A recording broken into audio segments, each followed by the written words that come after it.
Evvel bu dünyaya Adem ata Havva geldi. İlahiden emrolundu, yere abır heya geldi. 12 dəstə gülümüz kəlmə getirdi dilimiz, Şah-ı Merdandı pirimiz, Salman ona daya geldi. Kimler el götürdü duaya, üstüme salındı saya, Məhəmməd el-Mustafa'ya kelme kelme aya geldi.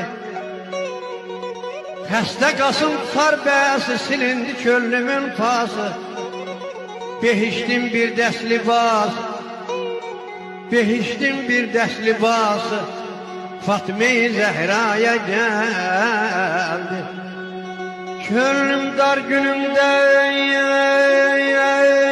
müşkül derdine,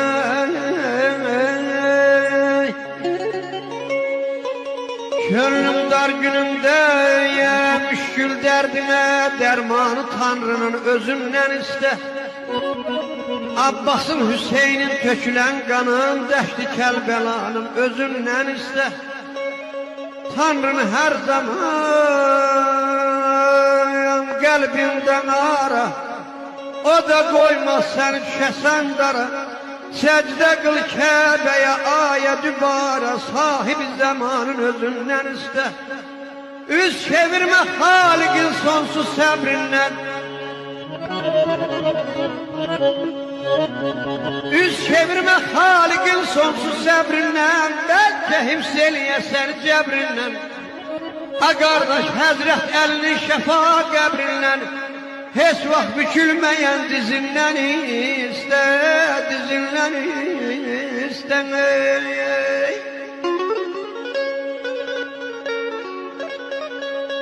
Ümidini heç vaxt düzmey Allah'dan, Elhamini de yapış billah'dan.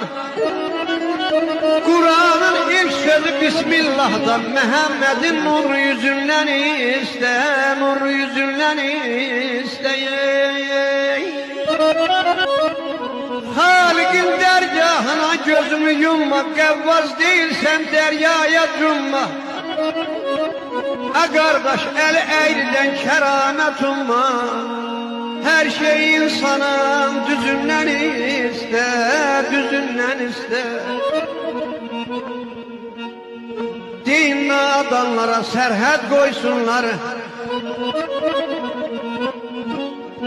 Din adamlara serhət koysunlar, Koşam Azerbaycan'a söz bizimkidir.